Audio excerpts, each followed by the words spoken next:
संसाराचे अंगी अवगीच व्यसने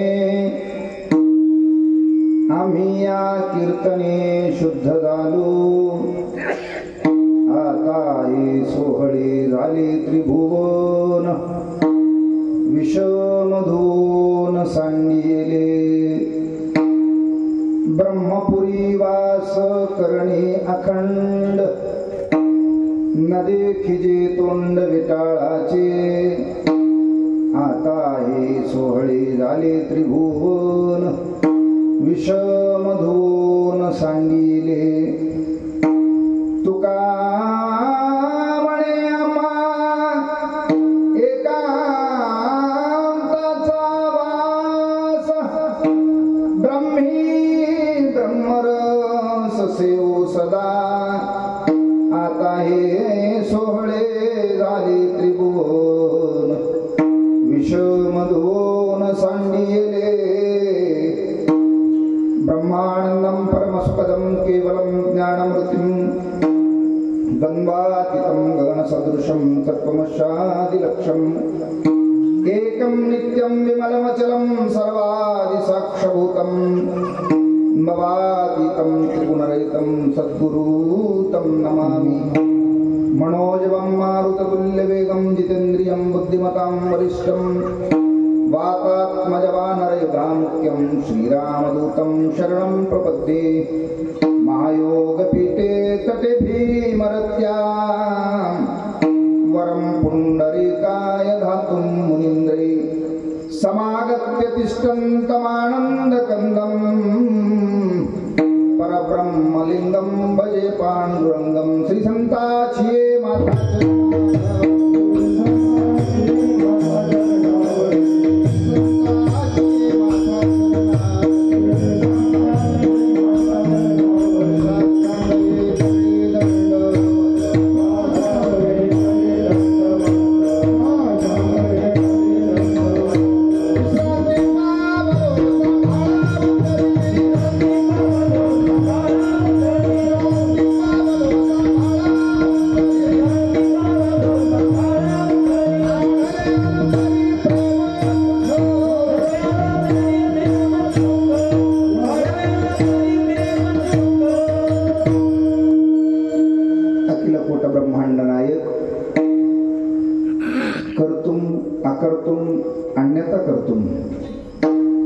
अशी सत्ता ज्या प्रभूकडे आहे त्या प्रभूच्या पावन छायाछत्राखाली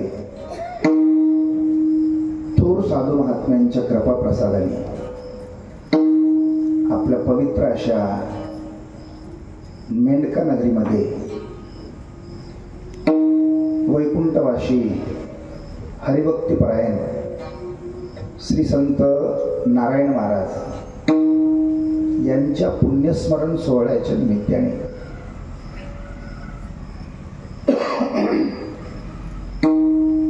सोहळा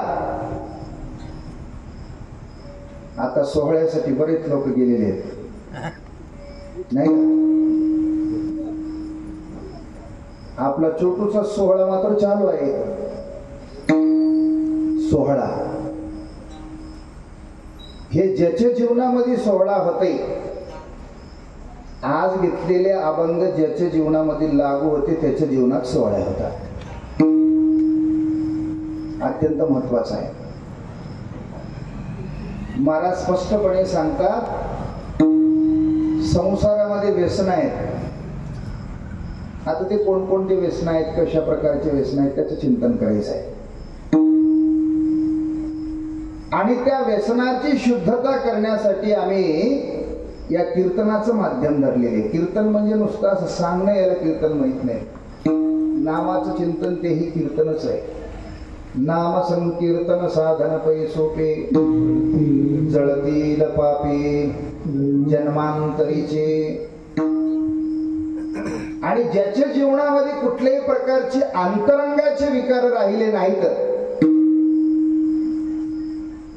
त्याच्या जीवन द्वंद्व कोणाच्या जीवनामध्ये आहे? आमच्या जीवनामध्ये द्वंद्व आहे. आम्हाला आमचं एक वाटतंय, परक्याचं एक, दुसऱ्याचं एक वाटतंय, परक वाटतंय, वेगळं वाटतंय. ज्याच्या जीवनामध्ये विकारच नाही, ज्याच्या अंतरंगामध्ये विकारच नाही, त्याच्या ज्यांनी विकार धुतलेले विषमधून सांडिले, त्याच्या जीवनामध्ये सोहळे. पुढे गेल्याच्या नंतर ज्यांनी इहलोकाची यात्रा सुखरूपी सारून परलोकागमन केलेले आहे, तुका म्हणे इहलौकिक व्यवहार नये डोळे दूर भरून राहो. इहलौकिक व्यवहार, दूर नाम दुंद. दूर म्हणजे दुंद. धुंद तीन प्रकारची आहे: सत्ता, संपत्ती आणि तारुण्य. या तीन प्रकारची धुंदी आहे. 18व्या अध्यायामध्ये ज्ञानोबराय खूप सुंदर सांगतात. सत्तेत असताना माणूस कोणाचं ऐकत नाही, काय करेल याचं भान नाही, आहे का नाही. संपत्ती पैसा आल्याच्या नंतर माणूस काय करेल याचा विश्वास नाही, फक्त पैसा यावा माणसाकडे झाला.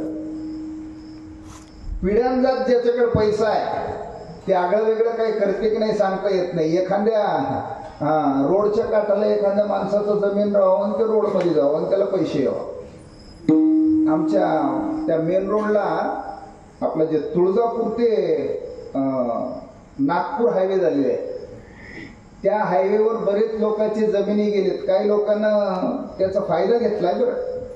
इकडे जमिनी घेतल्या, इकडे जमीन गेल्यामुळे तिकडे जमिनी घेतल्यात. काही इकडं थोडंसं गेला असेल, तिकडे जास्त घेतल्यात. पण काही लोकांना मात्र मुद्दाच मोडले खाऊन घेऊन.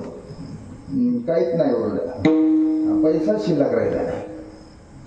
आणि म्हणून महाराज ज्याच्या जीवनामध्ये ज्याला इकडली यात्रा संपूर्ण करून पारलोकाची यात्रा करण्यासाठी या 3 धुंदीपासून वेगळं व्हावं लागते. सत्ता, संपत्ती आणि तारुण्य. तारुण्यात सुद्धा माणूस गरीब असू दे की श्रीमंत असल्यावर ऐकतच नाही. गरीबाचं जरी लेकरू असेल तरी ऐकू शकत नाही. त्याच्या अंगातलं जे रक्त आहे ते काही केलं त्याला बसू देत नाही.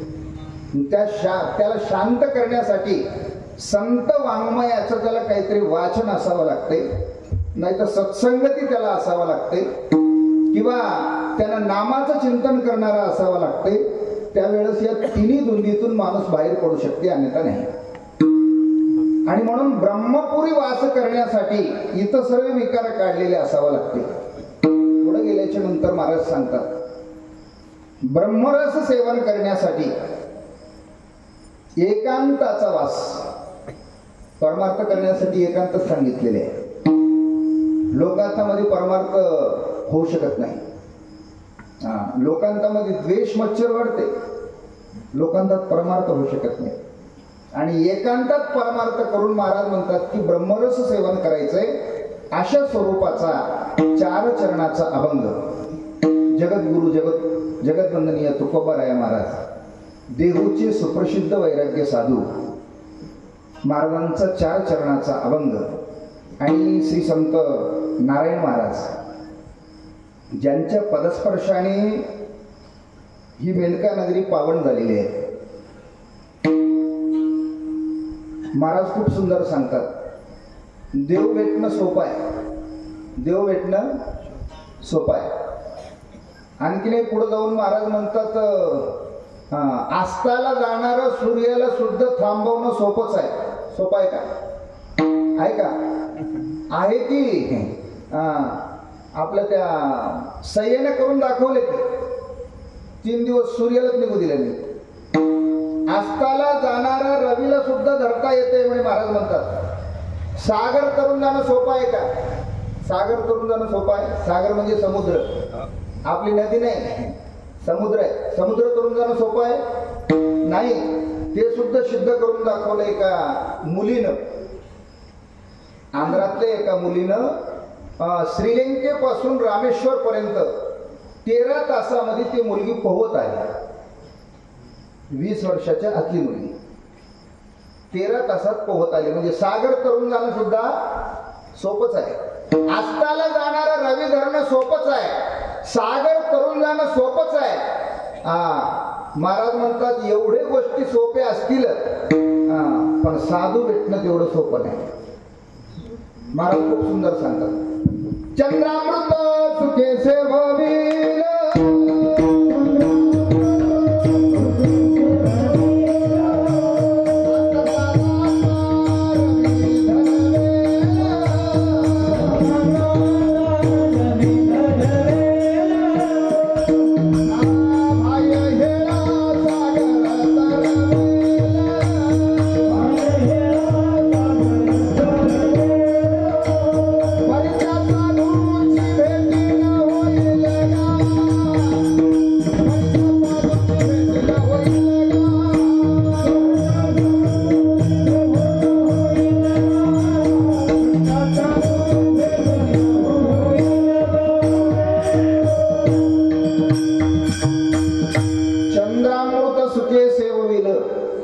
पौर्णिमेच्या दिवशी चंद्रातून अमृत गळत असते. इकडेही बापूजी महाराजांनी एका अभंगामध्ये सांगितले, चकोर चंद्रासी चातक मेघाशी. नाही का? चकोर नावाची पक्षी कुठेही जरी असेल तर ते समुद्र गाठवते म्हणे पौर्णिमेच्या दिवशी. का? तर ते चंद्राचं अमृत सेवन करण्यासाठी. महाराज म्हणतात बस त्या पक्षाची जर आपण संगत केली, सोबत जर केली, आपल्याला घरपोच ते चंद्राचा अमृत येईल. तेही सोपंच आहे. आस्ताला जाणारं रवी धरणंही सोपंच आहे, सागर तरुण जाणंही सोपं आहे, पण संत मिळणं तेवढं सोपं नाही. आणि म्हणूनच आमच्या जीवनामध्ये संत मिळणं किती अवघड आहे तर महाराज सांगतात, बहु अवघड आहे संत भेटी. भागवतामध्ये तर खूप सुंदर महाराज सांगतात संत मिळणं केवढं अवघड आहे. नाथराय सांगतात, व्याघ्र सिंहाचे दूध जोडे, चंद्रामृत हाता चढे, परी हरिप्रियाची भेटी ना तुटे, दुर्लभ गाडी मनुष्या. महाराज म्हणतात हरिभक्ताची भेटी होणं तेवढं सोपं नाही. परी हरिभक्ता हरिप्रियाची भेटी ना तुटे, दुर्लभ गाडी मनुष्या. हरिप्रिय हरिभक्त नाही. आता सर्वेच्या नावाच्या पुढे काय लागतंय? हरिभक्त. हरिभक्त लागते. हरिभक्त किती काही भेटतील हो, हरिप्रिय भेटावं लागते. आणि हरिप्रिय भेटला तर महाराज म्हणतात जास्त वेळ त्याच्या संगतीत राहण्याची गरज नाही. आदाक्षण गळता संताची संगती,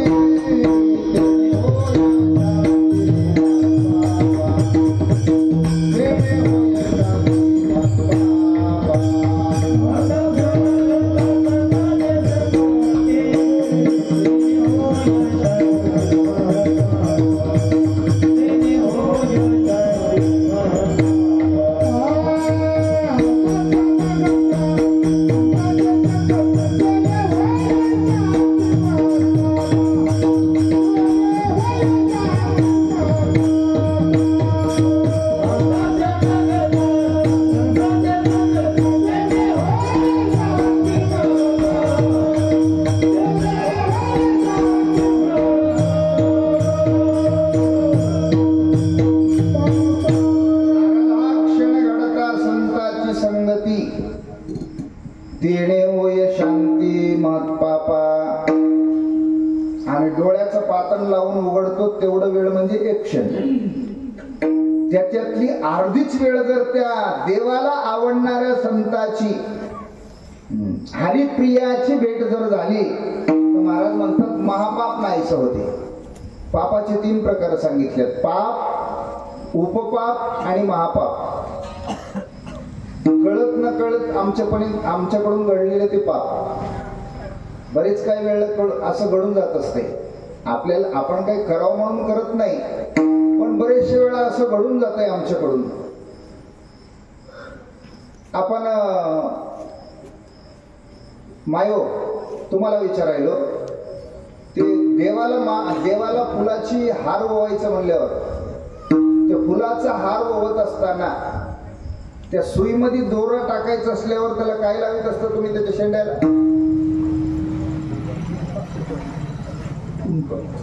काय लावता माया? मेन थुका लावल्या जाते. थुका आहे का? ते दोरा जास्त झाल्यावर कशानं तोडल्या जाते माया?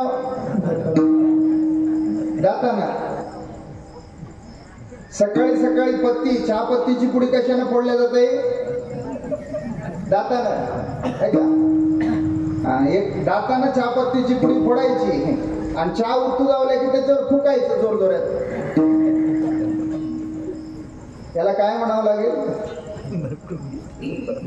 पुण्यकरिता होय पाप. पतिदेवही उष्ण चहा प्यायला लागले. घरी एखाद्या सप्त्यातले 2-4 महाराज घेऊन गेले तरी ते उष्ट चहा प्यायला लागले. तर ते उतू जावं लागलेले चहाला दमाना फुकल्यावर ते गुणानं बसत नाही, जोर जोरात फुकावं लागते. जोर जोरात फुकल्यावर तुमच्या मतानं कमी थुका पडते वाटायला काय म्हणाला? पुण्यकरिता होय कळत न कळतपणे आपल्याकडून सुद्धा बरेचसे काही जीवाची हानी होत असते, आहे का नाही? कळत न कळतपणे आमच्याकडून सुद्धा. याला कळत न कळतपणे झाले ते पाप.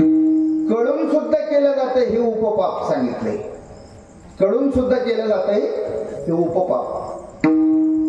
मी माळकरी आहे, मी महाराज आहे, मी साधू आहे, किंवा माझ्याकडे कुठली तरी जिम्मेदारी आहे आणि मी कशा प्रकारचा असावा याची जाण असून सुद्धा आता कोणीच बघण्यात आलंय म्हणून केलेले जे कर्म असतात की नाही, याला उपपापाचे लक्षण सांगितलं.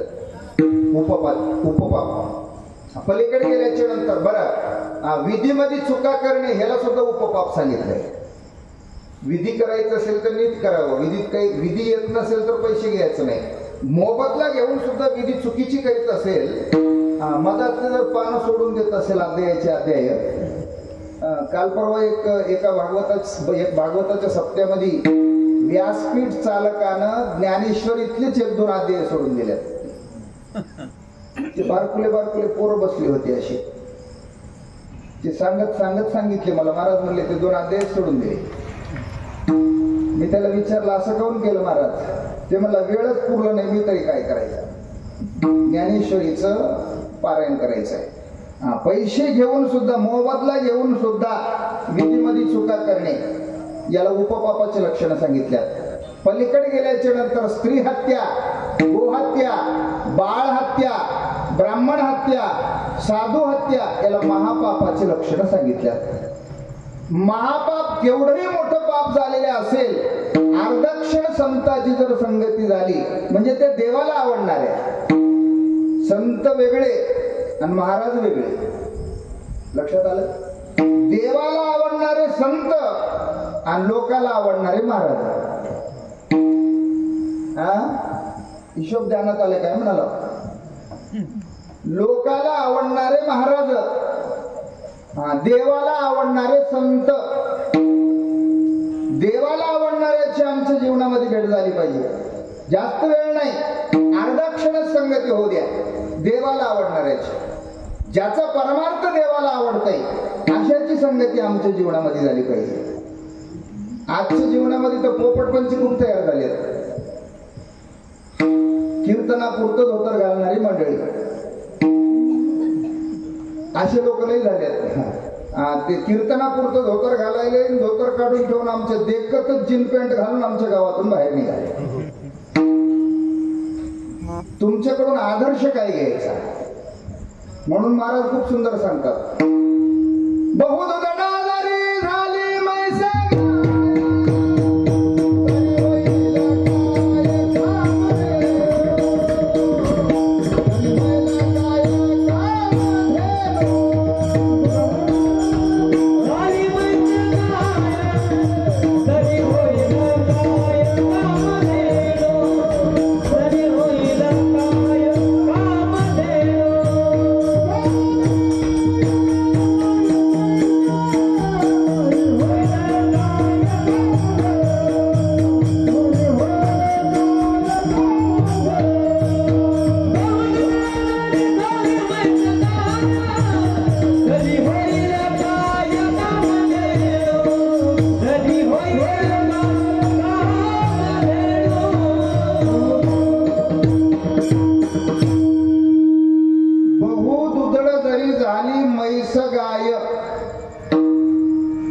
तरी होईल काय कामधेनु. खूप दूध देणारी गाय किंवा म्हैस असेल त्याला आपल्याकडे काय म्हणतात? दुधड नाही, जर्सी म्हणतात. लय दूध देणाऱ्या जनावराला काय म्हणतात?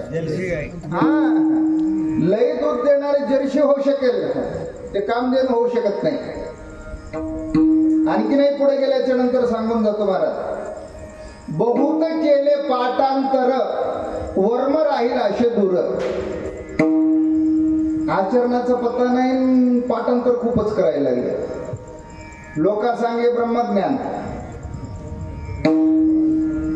महाराज खूप सुंदर सांगतात, आपल्या भागवतामध्ये ओवी आलेले नाथराया सांगतात, ज्याने चाकिली नाही चवी ते दुजिया ते अनुभव कैसे दावी.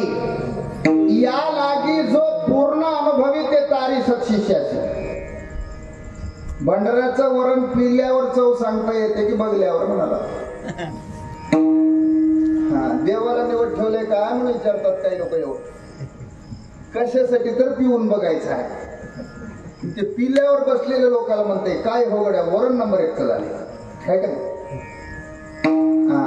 हे पिल्यावर खाल्ल्यावर सांगता येते. तुका म्हणे चाकुने सांगे माझा अनुभव आहे, चाकल्याशिवाय अनुभव सांगता येत नाही. मग तसं महाराज आचरणच केलं नाही, नुसतं पाठ केलेलं ज्ञान लोकांना सांगायला ते मागं पुढे होण्याची शक्यता आहे. आचरण केलं नसल्यामुळं मागं पुढे होण्याची शक्यता आहे. मागं पुढे झाल्याच्या नंतर ऐकणारे लोक सुद्धा बिघडण्याची शक्यता आहे. जसं की मोटरचं पाणी वॉटर सप्लायच्या टाकीत जाते आणि वॉटर सप्लायच्या टाकीहून रोजचा रोज त्याचा वापर करावा लागते, अन्यथा 4-2 दिवसाला ते टाकी धुवत राहावं लागते. किंवा त्याच्यात जर पाणी जास्त दिवस साठवून ठेवलं त्याच्यामध्ये जंतू तयार होतात आणि ते पाणी लोक पिल्याच्या नंतर लोक बिघडतात. तसंच हे पोपटपंचाचं सुद्धा ज्ञान आहे. पुस्तकाचं ज्ञान मस्तकातलं घेतलंय, मस्तकात घेतलेलं आहे, म्हणजे बोरचं पाणी टाकीत टाकलेलं आहे, पण टाकीतलं पाणी रोजचं रोज वापर झालेलं. वापर म्हणजे काय करावं लागेल? आचरण करावं लागेल. आचरण केल्याच्या नंतर जो अनुभव प्राप्त झालाय ते जगाचं पुढे सांगायचं आहे. अनुभवच केलं नाही, नुसतं पाठ केलं सांगायला लागले. अशाच्या नंतर म्हणूनच महाराज सांगतात, अनुभवे आले अंगा सेवेतो हा रस. अशांची आम्हाला गरज आहे. आमच्या जीवनामध्ये कशा संतांची गरज आहे? अनुभव सांगणाऱ्या संतांची गरज आहे, किंवा आचरणशील संतांची गरज आहे, किंवा आम्हाला तारून नेणाऱ्या संतांची गरज आहे. मला खूप सुंदर सांगतात, जाती पुढे एक उतरले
मायबाप जन्म देते, संत चुकविती जन्म पंक्ती.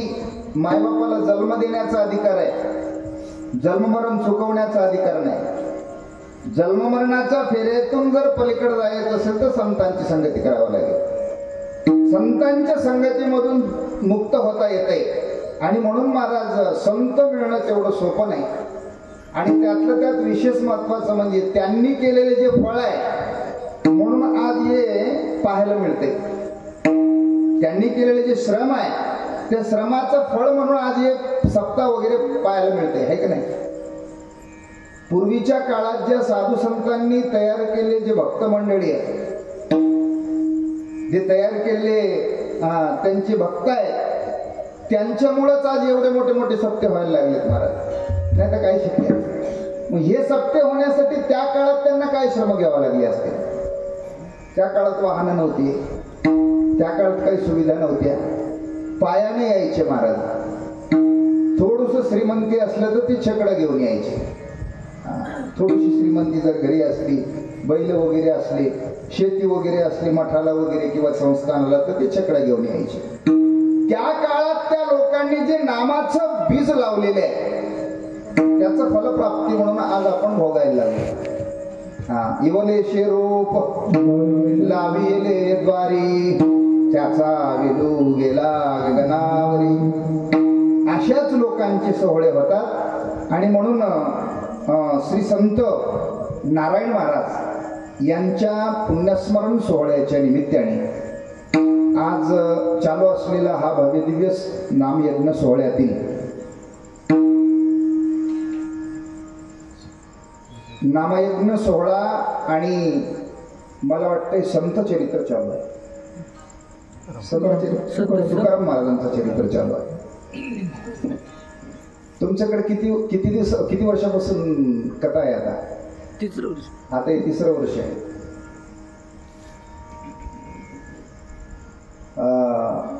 निदान कथा करायला तुमच्या इथून 50-60 हजार रुपये तर द्यावं लागत गेले असतील.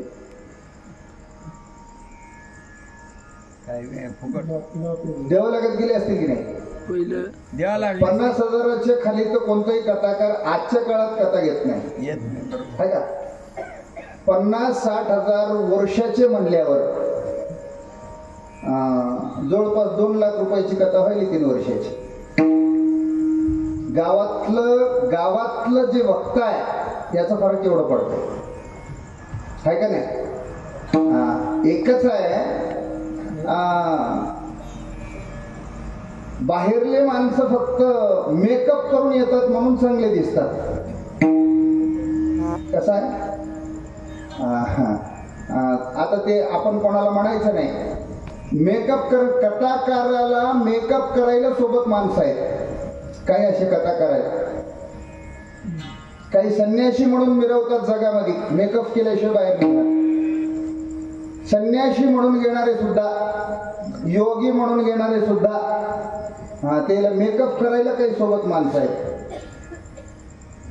आता मला काय म्हणायचं आहे, पूर्वीच्या काळामध्ये मेकअप कोण करायचं? नाचे लोक करायचे. मेकअप कोण करायचा? तमाशात मेकअप व्हायचा, कीर्तनात का? कीर्तनकारांना फक्त आपलं जे गंध वगैरे आहे याचं काय साज करायचं ते करायचं. त्याला कोरून लावायचा का तुम्हाला मुद्रा लावायचे, काय लावायचं ते लावायचं, पण ही आगाऊ चाळे नाही करायचे. हे असे कीर्तन, असे भागवतकार, असे. बरं, विशेष महत्वाचं म्हणजे गावातल्या माणसावर जिम्मेदारी असते. ते सर्व गावातल्या माणसाची मर्जी सांभाळून बोलत असताना. एक दुसरं, गावातले माणसं आपल्याला काय म्हणतात की म्हणून जास्त विनोदाचा भर देण्यापेक्षा, आणि विशेष महत्वाचं म्हणजे त्याचं वक्तृत्व मी पाहिलेलं आहे, जास्त कथेकडे माणूस कथेकडे जास्त माणूस भर देते. आता आजच्या काळामध्ये कथेकडे भर देणं नाही, ते कथाकार येते अर्ध भजनीवाले भजन म्हणल्यावर मग ते येऊन बसल्याच्या नंतर मग ते गाववाल्याचं थोडंसं वर्णन, मग गावातल्या एखाद्या ज्या माणसानं त्याची कथा ठेवली त्या माणसाचं थोडंसं 10-15 मिनिटं वर्णन, असं करण्यामध्ये 1 तास जाते निघून. कथाच राहते 3 तासात. त्या 2 तासामध्ये ते भजनीवाल्याला तासभर घेतात हो करायला. राहिली कथा किती? 1 घंट्याची. 1 घंट्यामध्ये तेवढं मोठं भागवत 7 दिवसामध्ये 1 घंट्यामध्ये भागवत होते का? होते भागवताचं एक सुद्धा मुद्दा सांगणार झालीत, लक्षात ठेवा. आता तर भागवतकाराचा, बाहेरच्या भागवतकाराचा, बरेचशा भागवतकाराचा, मला निंदा कोणाची करायची नाही, पण वस्तुस्थिती चालू आहे. गहू वेगळंच जमा करणं चालू आहे, डाळी वेगळंच जमा करणं चालू आहे त्या कथेच्या नावानं. पिसा वेगळेच जमा करणं चालू, 2-2, 4-4 पोते पिसा जमा झाले. या सर्व काही ज्या गोष्टी आहेत, या सर्व गोष्टीपासून बचाव होण्यासाठी गावातलं जे कथाकार आहे किंवा गावातलं जे कीर्तनकार आहे हे अत्यंत महत्वाचं आहे. आणि आज जवळपास 3 वर्षापासून ते कथा करीत आहेत. आपले हरिभक्तपरायण व दत्तभक्तपरायण श्री शिवचरण पाटील पारडकर यांची चालू असलेली कथा, आणि आजूबाजूच्या परिसरातील सर्व भजनी मंडळ आणि आमचे मृदंगाचार्य, महाराजांचं नाव माझ्या लक्षात राहिलं नाही, वैभव महाराज, उत्कृष्ट असे मृदंगाचार्य वैभव महाराज, आणि तुम्हा सर्व गावकऱ्यांच्या सहकार्याने चालू असलेले या भव्य दिव्य नामयज्ञ सोहळ्यातील आजचा 4थ्या दिवसाचा कीर्तन पुष्प आयोजक मंडळाच्या वतीने, सप्ताह कमिटी, मंदिर कमिटीच्या वतीने ही सेवा माझ्या वाट्याला आलेले. आणि सेवेला निवडणारा अभंग 4 चरणाचा देहूचे सुप्रसिद्ध वैराग्य साधू जगद्गुरु जगद्वंदनीय तुकोबराय महाराज यांचा 4 चरणाचा आता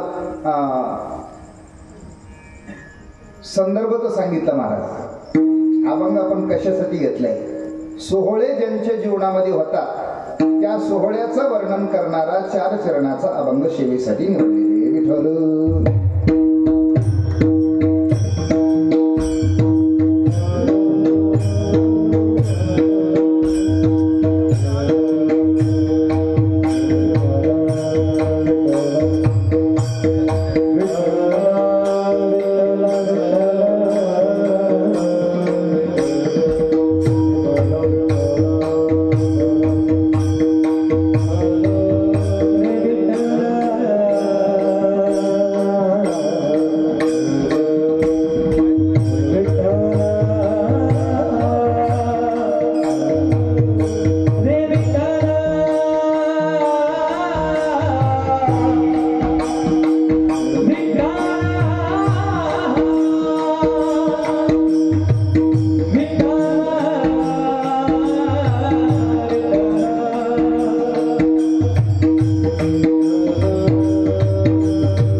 या शरीरावरती 5 कर्मेंद्रिय आणि 5 ज्ञानेंद्रिय आहेत. 10 इंद्रियाचा राजा 11वं मन आहे. 11वं कोण आहे? मन आहे. मन इंद्रियाचा राजा सर्व भावे त्याची पूजा. 11वं मन आहे. आता साधारणतेनं तुम्हा सर्वांच्या प्रपंचामध्ये किंवा अनुभवलेले साधू संत सुद्धा सांगतात, दुःख बांधवडी आहे हा संसार,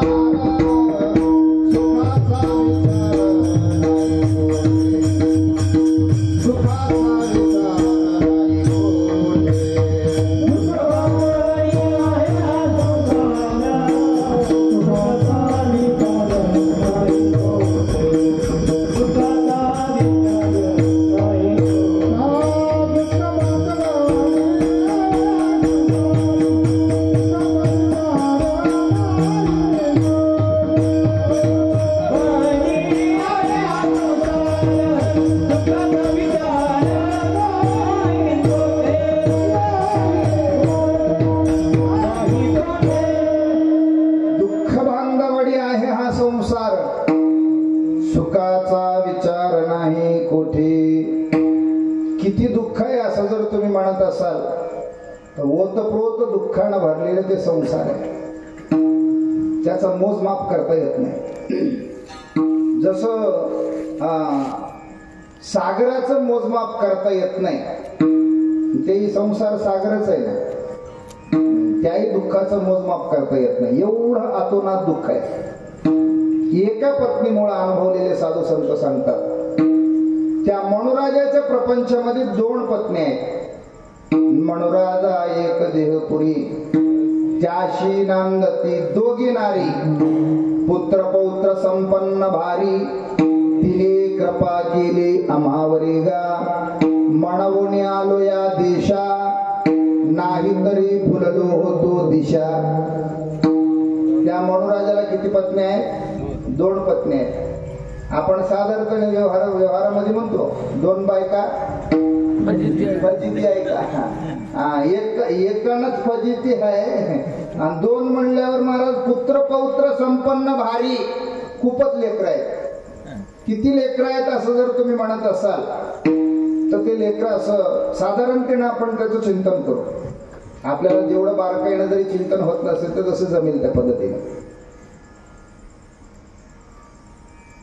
मोठीचं नाव आहे निवृत्ती आणि लहानीचं नाव आहे प्रवृत्ती. निवृत्तीचे लेकर वेगळे आणि प्रवृत्तीचे लेकर वेगळे.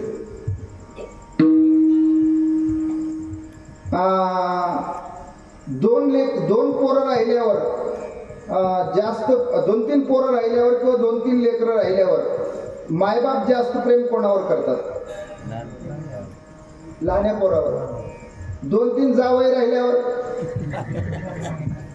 लहान्या जावयावर.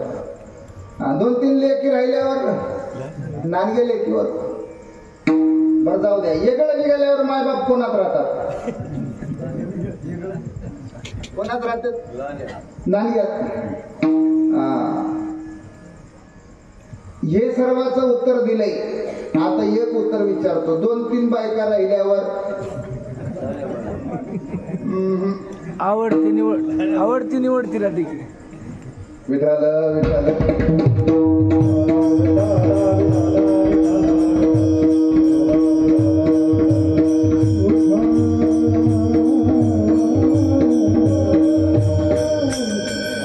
तुम्हाला अनुभव नसेल तरी तुमच्या इथं रामायण चालू असेल ना, राजा दशरथाचं उदाहरण येऊन सांगत काय बिघड. राजा दशरथाच्या पत्न्या किती?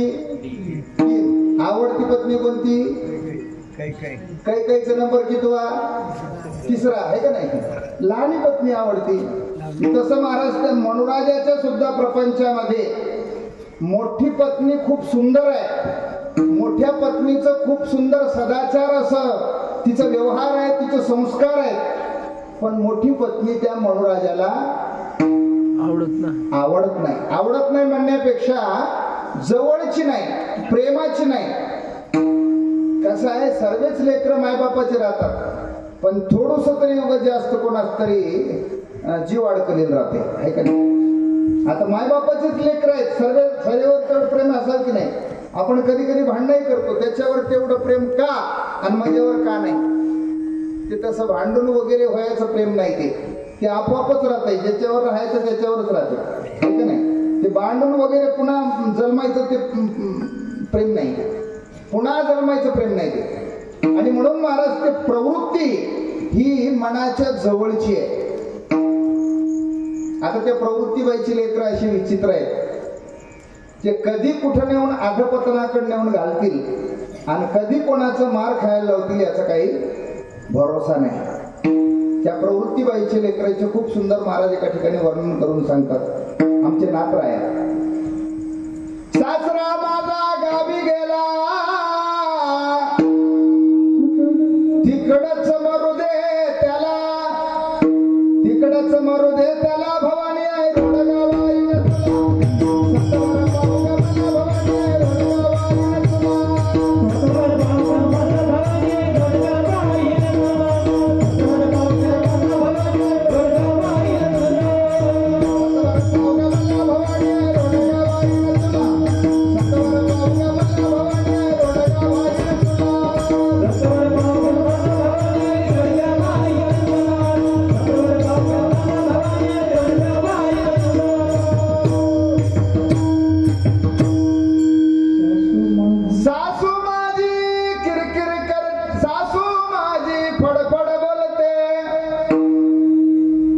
सारखीच बोलते. लवकर निर्धाळी तिला, भवानी आई रोडगावाईन तुला. सासऱ्याला मारायचं, सासूला मारायचं. पुढे गेल्याच्या नंतर सांगतात, नंदाचं कार्ट किरकिर करते, खरोज हो दे त्याला, भवानी आई रोडगावाईन तुला. आता हे सासून सासरे नाहीत बरं, तुम्हाला सांगतो. हे अंतरंगातून सोयरे होऊन बसलेले ते अंतरंगातले सासू. तुम्ही बाह्यरंगाच्या सासू सासऱ्याचा विचार करसाल. दंब नावाचा सासरा आहे, ते दंब नावाचा सासरा काय करते? दुसऱ्याने केले का आपण करावं म्हणते.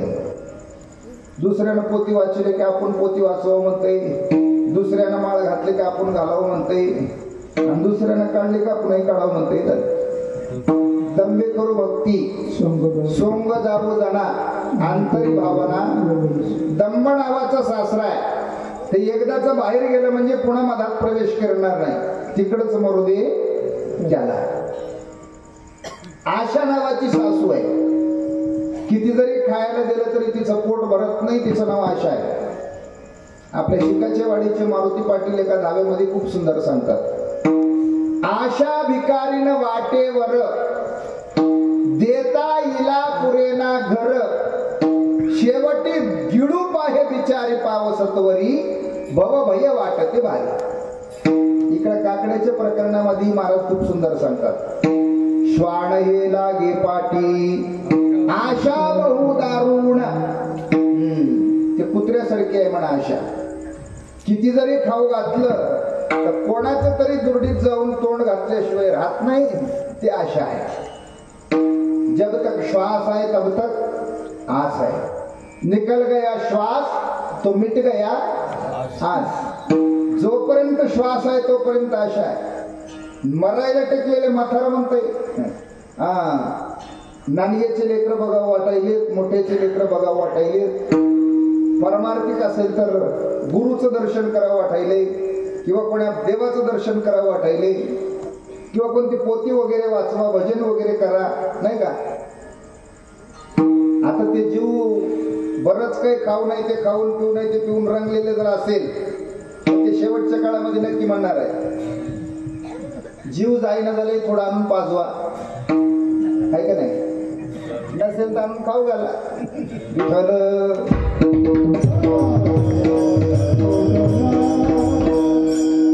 अंतकाळातलं परमार्थ अत्यंत महत्वाचा आहे, लक्षात ठेवा. आजा मेळा पाप राशी देही नेले वैकुंठाशी. आजा मेळा हे आयुष्यात कधी नामाचं चिंतन केलं नव्हतं, पण अंतकाळामध्ये महाराज अंतकाळातला परमार्थ अत्यंत महत्वाचा आहे. शूर ओळखावा रणी, साधू ओळखावा मरणी. आयुष्यभर नामस्मरण केलंय का नुसतंच लोक संग गप्पा मारीत बसले, हे कधी कळतंय म्हण, आखरीच्या वेळेला कळतंय म्हण. आखरीच्या वेळेला नामाचं चिंतन जर करू लागलं तर समजायचं हे खरंच देवाचं जीव आहे. हे जीव कोणाचा आहे? देवाचं. इथंच परीक्षा आहे, बाकी कोणीकडे नाही. केवढंही मोठं महाराज असू द्या, केवढंही मोठं महाराज असू द्या, अंतकाळामध्ये नामाचं चिंतन सोडून देऊन बाकीचं जर काही बरकटत असेल तर समजायचं की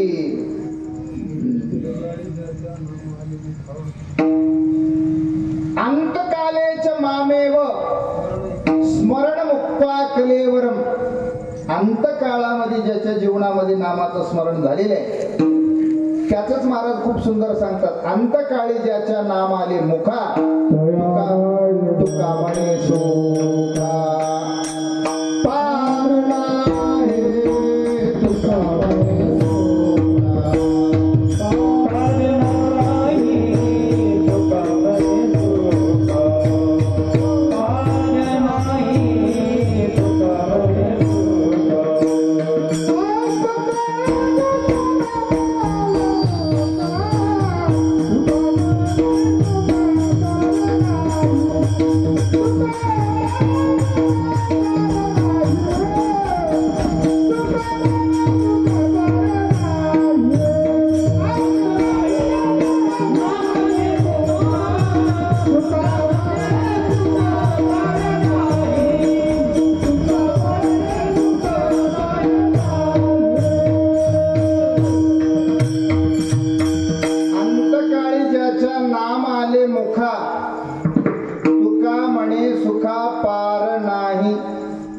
अंतकाळामध्ये ज्याच्या मुखात नामाचं चिंतन असेल ते नक्की ते जीव देवाचा आहे.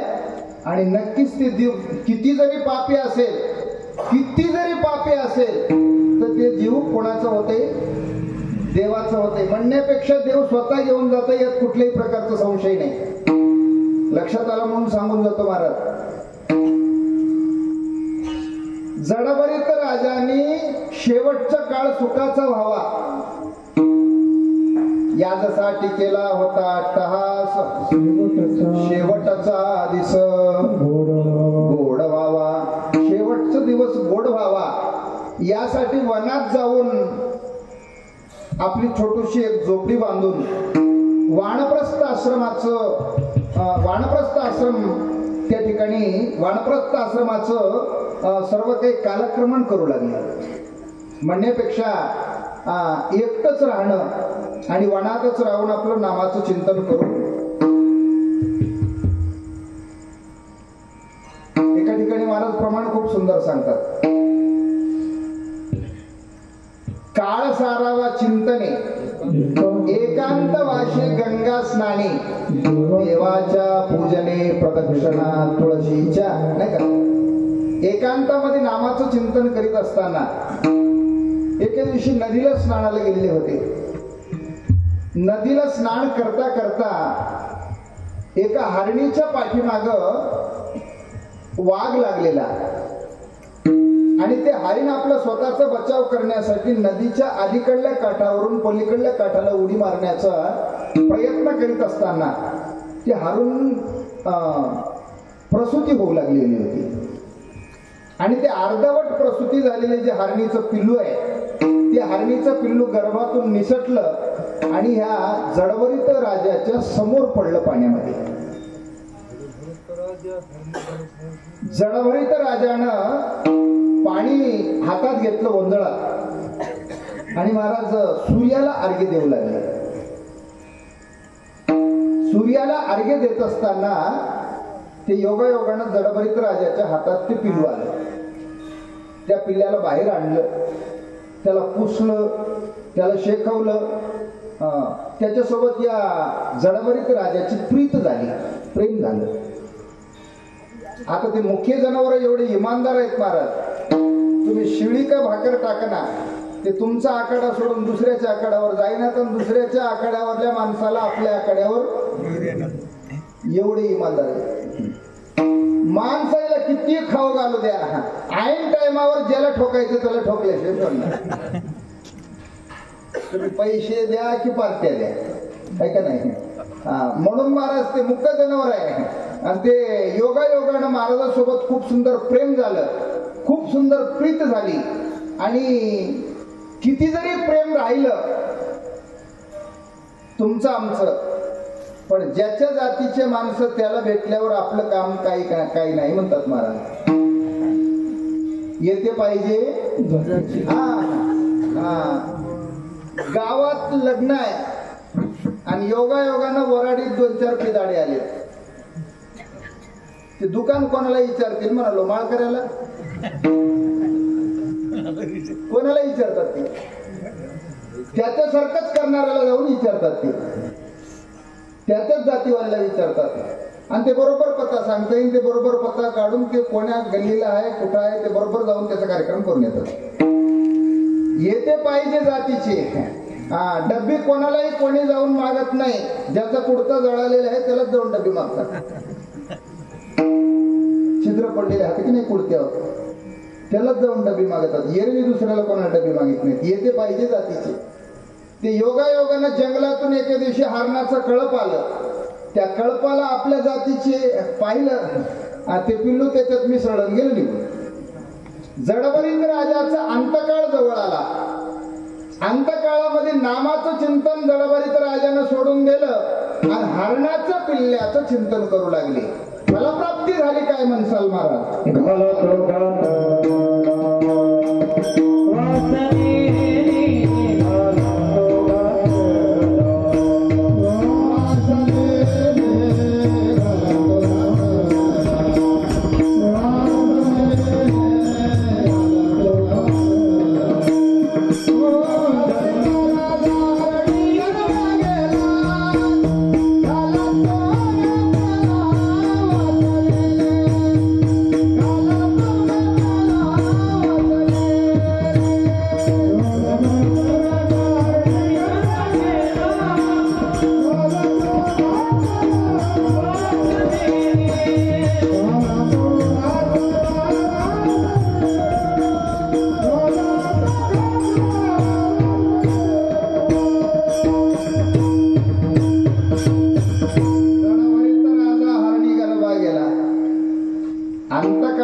करू ते जन्म प्राप्त होत आहे म्हणे. म्हणून अंतकाळामध्ये इच्छा कोणतीच ठेवायची नाही. अंतकाळामध्ये कुठल्याही प्रकारची इच्छा ठेवायची नाही.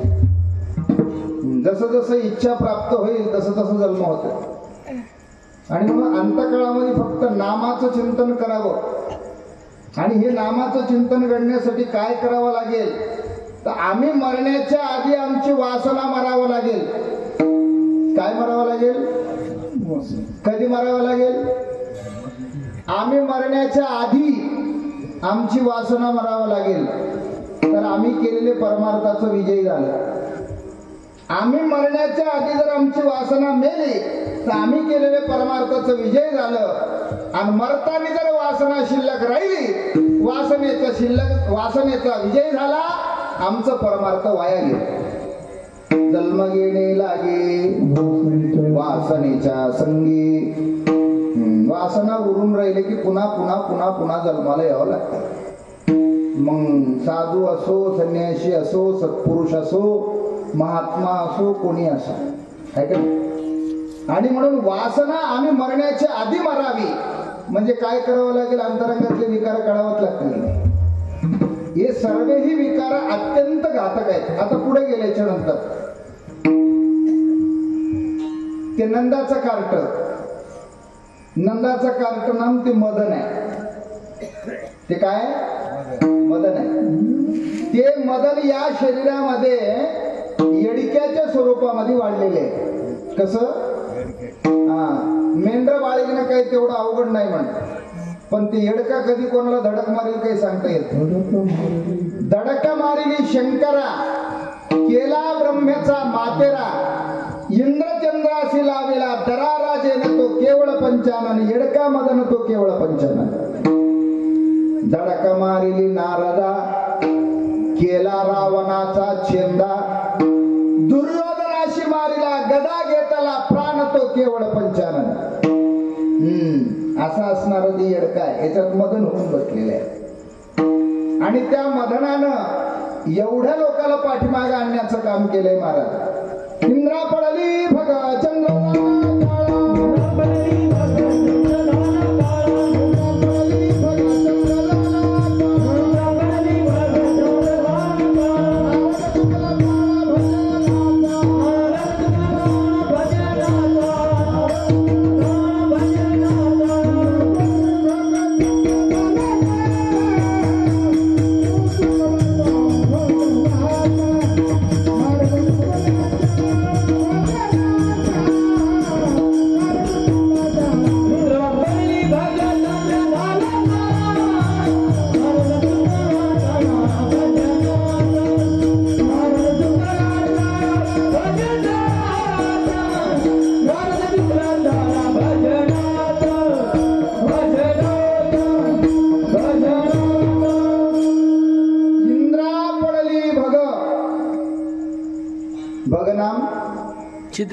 छिद्र.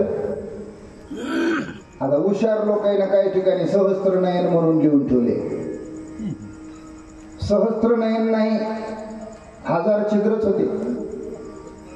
म्हणण्यापेक्षा महाराज त्या छिद्रातून येणारा जे पुवाचं स्त्राव आहे, रक्त आणि पुवाचं स्त्राव व्हायचं ते छिद्रातून, ते रक्त आणि पुवाचा स्त्राव कमी व्हावा यासाठी इंद्रानं बरेच वर्ष आळंदीत अनुष्ठान केलं. म्हणून त्या नदीचं नाव इंद्रायणी पडलं, नाही का? त्या नदीचं नाव, खरं नाव इथून तिथून वेगळं आहे, पण तिथंच इंद्रायणी म्हटलं जाते. त्याचं मूळ कारण आहे तिथे इंद्राने स्वतः अनुष्ठान बरेच दिवस केलं आणि ते छिद्र बुजले, म्हणून त्याचं नाव इंद्रायणी पडलं. इंद्रा पडली भग. चंद्र स्फटिकासारखं निर्मळ होतं म्हण महाराज. स्फटिकासारखं. स्फटिकापेक्षा दुसरं शुभ्र निर्मळ काही नसतंय. त्या स्फटिकासारखा असणारा चंद्र एके दिवशी गुरुच्या घरला गेलं आणि गुरुमाईवरच वाईट नजर करून पाहिलं. गुरुनं शाप दिला, जाय तुला काळा डाग लागेल. चंद्राला काळा डाग लागला. इंद्रा पडली भग. चंद्र झाला काळा. नारदांनी एके दिवशी देवाला जाऊन विचारलं, देवा पत्नी मला लग्न करायचं आहे, लग्न करायचं कोणीकडे गेलं, मला बरंचसं चरित्र सांगण्यासाठी माझ्याकडे वेळ शिल्लक नाही. नारदाचा नारदी झाला, त्या नारदीला 60 लेकर झाली. किती? 60 लेकर झाले. त्या लेकराची समाधी तुम्हाला बघायचं असेल तर कोपरगावच्या जवळ संवत्सर नावचं गाव आहे. तिथं 60 लेकराची 60 समाधी आहे. आणि आपण रोजही ते संवत्सराचं जे नाव घेतो की नाही, क्रोधीनाम संवत्सरे, विकृतीनाम संवत्सरे, मन्मथनाम संवत्सरे, हे संवत्सर सुद्धा 60च आहे. आणि हे नारदाच्या मुलाचेच नाव आहे, विठ्ठल.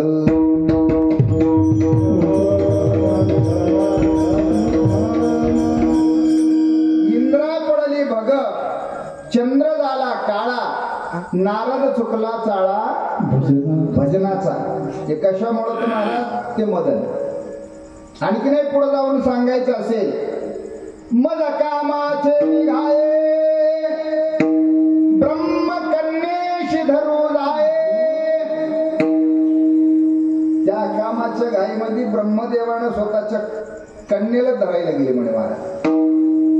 पराशरे केले काय नाही का. आणि म्हणून या सर्व विकाराचं वेगळं होणं याचंच नाव परमार्थ आहे, दुसरं काहीच नाही. आम्ही काय करायला लागलो, पैसे खूप खर्च करायला लागलो, पूजा खूप मोठी करायला लागलो, है की नाही, यात्रा खूप मोठी करून यायला लागलो. आमच्यात बदल काही व्हायला झालाय, आमच्यात बदल काही पडणं झालाय. आमच्यात बदल पडावा याचंच नाव परमार्थ आहे. आमच्या स्वतःमध्ये बदल पडावा याचंच नाव परमार्थ आहे, दुसरं काहीच नाही. आमच्या हनुमंतरायाने कोणता परमार्थ केलाय हो? प्रत्येक गावामध्ये आदर्श म्हणून ज्या मूर्तीची आपण स्थापना केली, त्या हनुमंतरायाने कुठल्या प्रकारचा परमार्थ केलाय? दास्यत्वानी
म्हणून देखिले रामचरण. दासत्व येरी करणं शक्य नाही महाराज. ज्याच्या अंगामध्ये थाट आहे ते वाकणं शक्य नाही, ते कधी दासत्व करेल. महापुरे जाडे जाती ते लवाळ्या वाकती. ज्याला वाकायचं सवय ते दासत्व करते, ज्याला वाकायची सवय नाही ते दासत्व करणं शक्य नाही. माणसं काही करतील पण दासत्व करणार नाही, है का नाही. कितीही पट्टी घ्या पण आम्हाला वाढणं फिरणं आमच्याला काही काम करणं होणार नाही. बरं तुम्हाला सांगायचं, पट्टी काय लावायची ते लावा, बाकी ते बाकीचं काही सांगू नका आम्हाला. ये घासान ते घासान, ये धुवान ते धुवा, आमच्यानं होणार. दासत्व माणसं करीत नाही, ते आमच्या हनुमंतरायाने केले. पुढं जितेंद्रियम बुद्धिमतां वरिष्ठम मनोजवम मारुततुल्य वेगम. ज्यांनी मनावर विजय मिळवलेला आहे आणि ज्यांनी इंद्रियावर विजय मिळवलेला आहे, या दोन्हीवर विजय मिळवणं त्याचंच नाव परमार्थ आहे, दुसरं काहीच नाही. इंद्रियावर थोडस ताबा मिळवता यावा, थोडसा नाही, इंद्रिय आकर्षता यावा. म्हणूनच सांगितलंय गोणाम इंद्रिय, त्याचा जो स्वामी, इंद्रियाचा जो स्वामी, त्याचं नाव गोस्वामी. त्याचं नाव काय? गोस्वामी. आता आपल्या इकडं अपभ्रंश झालंय त्याचं नाव. गोसाई. आपण सरळ त्याला गोसाई म्हणतो. ते गोसाई नाही. गोनाम इंद्रिय, इंद्रिय ज्याच्या स्वाधीनात आले, इंद्रियाचा जो धनी झालेला आहे, इंद्रियाचे धनी आम्ही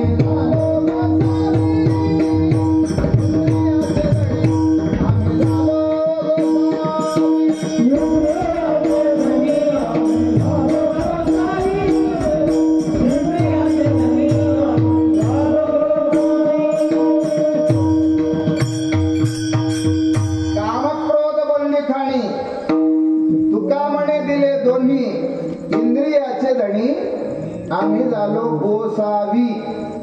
गोसावी आणि गोसाई याच्यात बरंचसं अंतर आहे बरं. आपण जर गोसाई असं जर म्हणलो तर जातीचं प्रमाणपत्र सुद्धा बिघडून जाते. तुम्ही तहसील मध्ये कधी गेला तर चौकशी करा. गोसाई हे भटक्या जातीत मोडते. त्याला बरेचसे काही सुविधा आहेत भटक्या जातीचा म्हणून. गोसावी असं जर असेल तर मालदार आसामी म्हणून त्याला सुविधा मिविधा काहीच नाही. म्हणजे ते जाग्यावरच आहे, आसाम आहे, आसामदार आहे, म्हणजे चांगला जमीनदार आहे म्हणून त्याला कुठल्याही प्रकारची सुविधा नाही. म्हणून महाराज इंद्रिय आकर्षण याचं नाव परमार्थ आहे.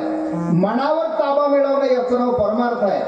आमचं मन जिकडं जिकडं जाईल तिकडं तिकडं आम्ही पळत जर राहू तर आम्ही कोण्याही महाराजाचे जरी शिष्य झालो तरी आमचं परमार्थ ते देवाला मान्य नाही. लक्षात आलं. आम्ही कोण्याही संप्रदायाचे झालो आमचं परमार्थ ते देवाला मान्य नाही. मन आमचं चंचल, मन जे चंचल आहे, मन चंचल चपल, येता जाता न लगे वेळ. त्याला जायला वेळ लागत नाही, यायला वेळ लागत नाही. म्हणून मनावर ताबा मिळवता यावा, इंद्रियावर ताबा मिळवता यावा, यासाठी अंतरंगातले विकार दूर सारावेत. म्हणून महाराज सांगतात संसारामध्ये त्या प्रवृत्तीबाईचे लेकर हे सर्वे राग, द्वेष, काम, क्रोध, मद, मत्सर, दंभ, अहंकार, अज्ञान, अविचार, हे जेवढेही काही अधपतनाकडे नेऊन बुडवणारे विकार आहेत हे सर्व त्या प्रवृत्तीबाईचे. आणि त्या प्रवृत्तीबाईच्या मोठ्या मुलाचं नाव आहे प्रपंच. प्रवृत्तीबाईच्या मोठ्या मुलाचं नाव आहे प्रपंच. म्हणूनच सांगतात महाराज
आम्ही या कीर्तने शुद्ध झालो.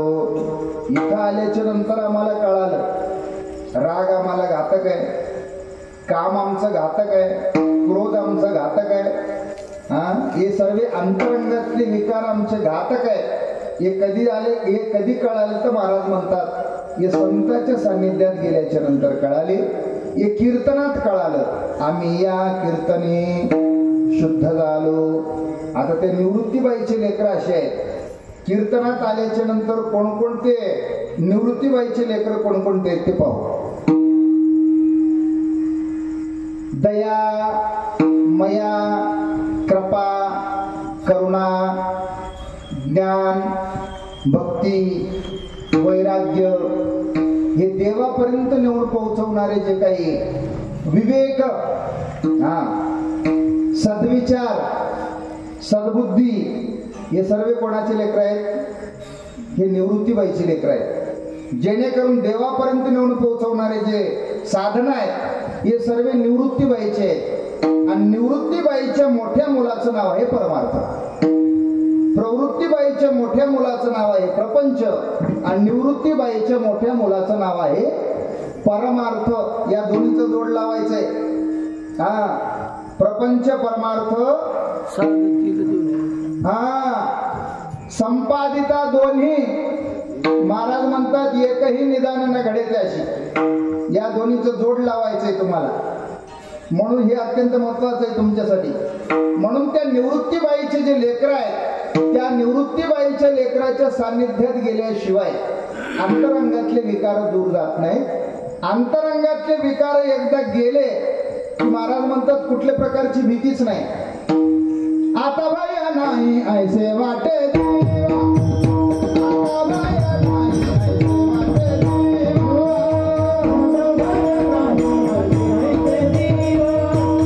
आता भय नाही घडली सेवा समर्था, घडली सेवा समर्था, आता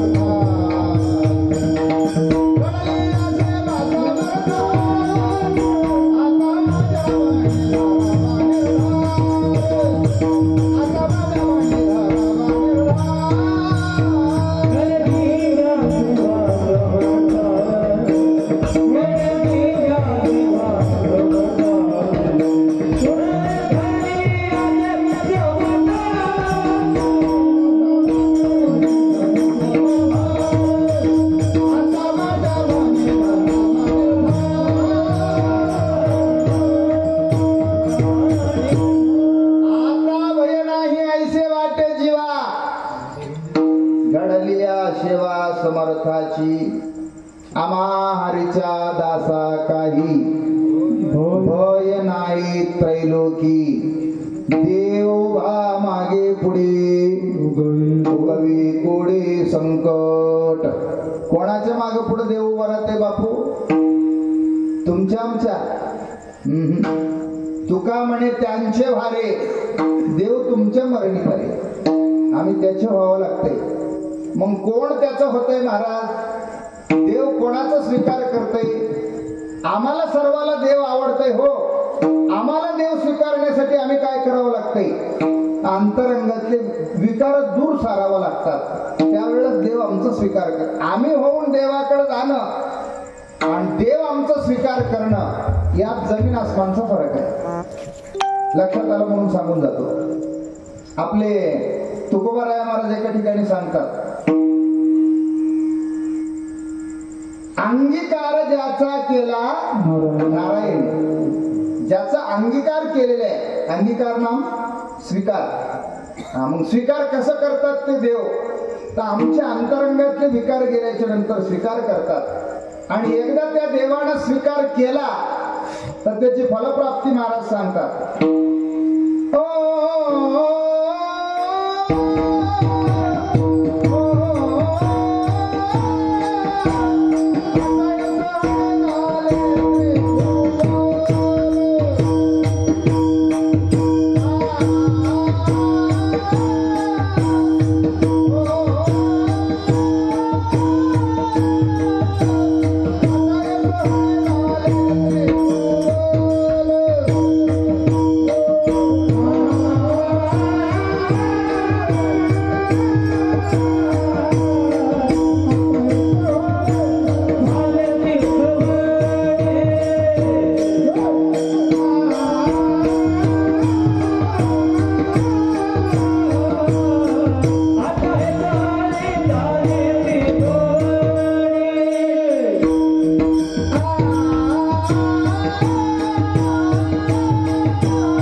केवळ मेंढक्यामध्येच सोहळा नाही, केवळ मेंढक्यामध्येच पुण्यस्मरण होत आहे असं नाही, केवळ पंढरपुरातच पुण्यस्मरण होत आहे असं नाही. आता हे सोहळे झाले त्रिभुवन. त्रिभुवनामध्ये उभय लोके उत्तम कीर्ती देवाची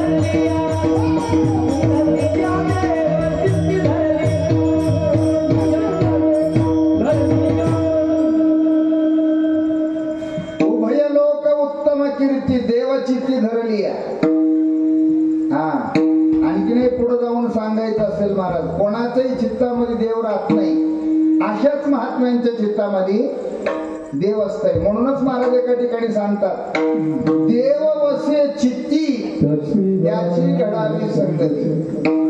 ज्याच्या चित्तामध्ये देव राहतय त्याची संगती घडायला सांगतात. आणि म्हणून महाराज तुका म्हणे सोहळा, तुका म्हणे गरजे वैकुंठी सोहळा, त्याही भूमंडळा माझी. प्रत्येक ठिकाणी भूमंडळामध्ये त्रिभुवनामध्ये ते सोहळा होत असते. हे अत्यंत महत्वाचं आहे. ज्याच्या अंगामधून विकार गेलेले आहेत, ज्याचे अंतरंग शुद्ध झालेले आहे, ज्याचा स्वीकार देवाने केलेला आहे, त्यांच्या जीवनामध्ये असं होत असते. आणि म्हणून आता हे सोहळे झाले त्रिभुवन, विषम धुवन सांडी येले. विकार अंतरंगात नसल्यामुळं दुमतच कुठल्या प्रकारचं राहिलं नाही महाराज. लक्षात आलं म्हणून सांगून जातो. दोन भाऊ एका ठिकाणी राहायचे. कारभार मोठ्याकडे होता. नांदग शेतात काम करायचं, मोठं सर्व कारभार करायचा, बाजार वगैरे वगैरे वगैरे वगैरे सर्व करायचं. आणि कधीपर्यंत माणसं एकत्र असतात, एकत्र कधीपर्यंत राहतात? जोपर्यंत दुमत होत नाही तोपर्यंत एकत्र राहतात, आहे का नाही? दुमत व्हायला सुरुवात केली की उगा वादून गेल्यात मतलब नाही, काढा म्हणतात भांडे बाजूला, आहे का नाही? दुमत व्हायला सुरुवात केली की वेगळं व्हायला सुरुवात होतात. आता बाजार करायचा, फळं वगैरे आणल्याच्या नंतर आपल्याही लेकरायला द्यायचा, भावाच्याही लेकरायला द्यायचा. पण ते एका दिवशी योगायोगाने काय त्याच्या मनात विकल्प आलाय ते लक्षात आलं नाही. ते फळ घेऊन आलं आणि उजव्या हातामध्ये मोठा फळ धरला आणि डाव्या हातामध्ये बारका फळ धरला. आणि उजव्या हाताच्या बाजूनं काही की आपलं या बारका जिकडून फळ आहे, लहान जिकडून फळ आहे डाव्या हाताचं, तिकडून आपला मुलगा पळत येऊ लागलं. आणि मोठं फळ जिकडून आहे तिकडून भावाचा मुलगा पळत येऊ लागला. जवळजवळ दोन्ही पोरायला येऊ दिलं आणि ते भाऊजाई बघू लागली होती, लाण्याची पत्नी. जवळ येऊ दिले की दोन्ही हात असे केले झाले ते फळाचे. ते फळ दोन्ही लेकरांनी घेऊन खाल्ले. ते तिकडलं बाहेरचं बाहेर झालं. पण ते बाई घरात आले की सुरुवात केली. त्या आरती असं केलंय म्हणल्यावर त्या आरती वाटून घेण्यात मजा आहे कडे. आता एकात राहू नये.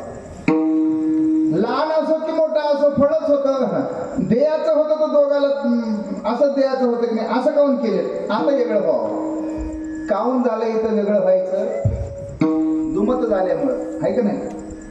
आमच्यातलं सुद्धा द्वंद्व गेल्याशिवाय, विकार गेल्याशिवाय द्वंद्व जात नाही, आणि ते द्वंद्व गेल्याशिवाय एक निर्माण होत नाही, आणि एक झाल्याशिवाय आम्ही त्या प्रभूला एक रूप होऊ शकत नाही.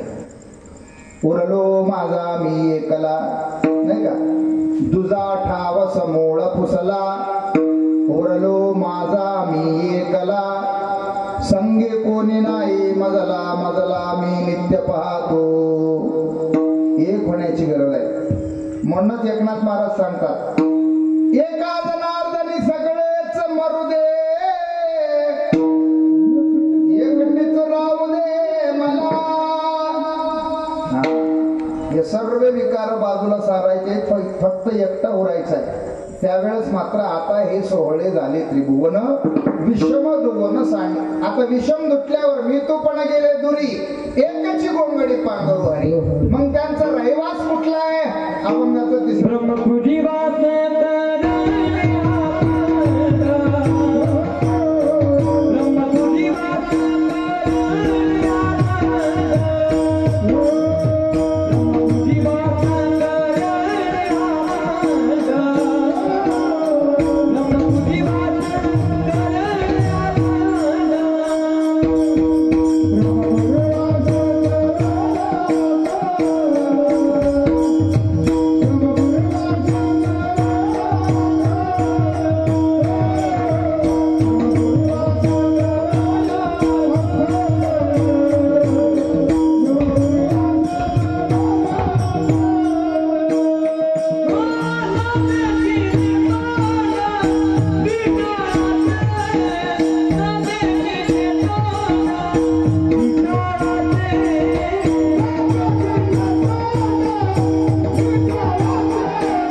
चिंतन आहे, त्या ठिकाणी भगवंताचं वास्तव्य आहे.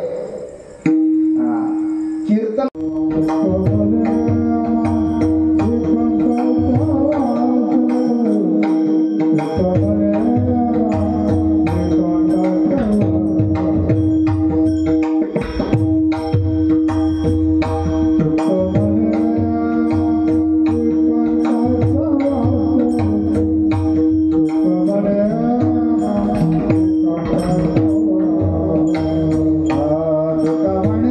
आम्हा एकांताचा वास